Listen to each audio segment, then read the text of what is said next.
નમસ્કાર, સિટી ન્યૂઝમાં આપનું સ્વાગત છે. જોઈએ આજના ટોપ 20 ન્યૂઝ. ગાંધીનગરમાં મુખ્યમંત્રી નિવાસસ્થાને રક્ષાબંધન પર્વની ઉજવણી. કોલકાતા મહિલા ડોક્ટર બળાત્કાર અને હત્યા કેસની ચાલી રહેલી તપાસના સંદર્ભમાં આજગાર મેડિકલ કોલેજ અને હોસ્પિટલના પૂર્વ પ્રિન્સિપાલ સંદીપ ઘોષ સીબીઆઈ ઓફિસ પહોંચ્યા. શાળાના બાળકોએ આજે દિલ્હીમાં પ્રધાનમંત્રી નરેન્દ્ર મોદીને રાખડી બાંધી રક્ષાબંધનની ઉજવણી કરી. રક્ષાબંધનના તહેવાર પર સોનાલી ગામના સ્થાનિકો લોકો જમ્મુ અને કાશ્મીરના ઉરી સેક્ટરમાં સેનાના જવાનોને રાખડી બાંધી. રાજકોટ પીડીયુ મેડિકલ કોલેજ ખાતે રક્ષાબંધન નિમિત્તે ડોક્ટર્સે નોંધાવ્યો અનોખો વિરોધ. ડોક્ટર બહેનોને રક્ષાની જરૂર હોય તે માટે ભાઈઓએ બહેનને રાખડી બાંધી કર્યો વિરોધ.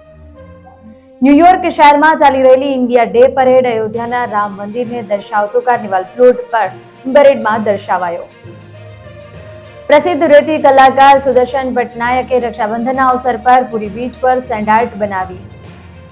પ્રખ્યાત જ્યોતિર્લિંગ નાગેશ્વર મહાદેવ મંદિરની મંગલા આરતીમાં શિવ ભક્તો ઉમટ્યા. શ્રાવણ મહિનાના આજે ત્રીજા સોમવારના સવારથી જ નાગેશ્વર મહાદેવ મંદિરે ભક્તોનું ઘોડાપૂર.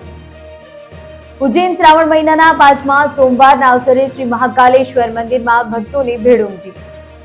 સ્વાગત કાર્યક્રમમાં મુકેલ અરજીના અનુસંધાને બગસરાના માણેકવાડા ગામે મામલતદાર દ્વારા ડિમોલેશન કરવામાં આવ્યો. બગસરા એસટી ડેપોની જામજોધપુર ગારિયાધાર રૂટની એસટી બસનો ઇમરજન્સી દરવાજો ખુલી જતા બાળક પડી જતા ઇજાગ્રસ્ત થયો.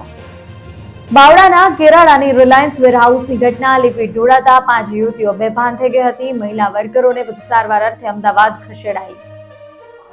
ધારીગીર પંથકમાં વરસાદ શરૂ થયો. વાતાવરણથી ખેતીના પાકને ફાયદો. આશીર્વાદ વરસાદથી ખેડૂતો થયા ખુશ.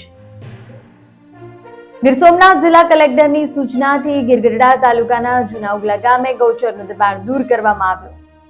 ગોંડલ બુણાવા ચોકડી પાસે ટ્રક, ઇકો કાર, રિક્ષા, ખાનગી કંપનીની બસ વચ્ચે સર્જાયો અકસ્માત. એકનું થયું મોત.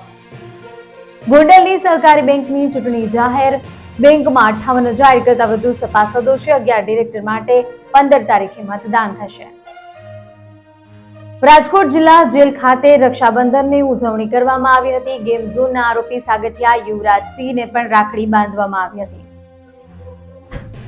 અંકલેશ્વરની જીઆઈડીસીની ગેમ ક્રક્સ કંપનીમાં ગેસ ગળતર. પીળા રંગનો ધુમાડો બહાર હવામાં ફેલાતા ફફડાટ.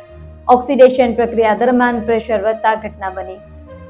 રાજકોટમાં ભૂદેવ પરિવારોએ પરંપરા જાળવી રક્ષાબંધનને જનોઈ બદલવાની વિધિ કરી હતી. સવારે પૂજા સંપન્ન થયા બાદ જનોઈ બદલી. મરીન પોલીસ સ્ટેશન ખાતે રક્ષાબંધનની ઉજવણી. દિવ્યાંગ બાળકોએ પોલીસ જવાનોને રાખડી બાંધી. પીએસઆઈ સહિતના જવાનોએ બાળકોને બિરદાવ્યા. તો હાલ બસ સમાચારોમાં આટલું જ. વધુ સમાચાર માટે જોતા રહો સિટી ન્યૂઝ. નમસ્કાર.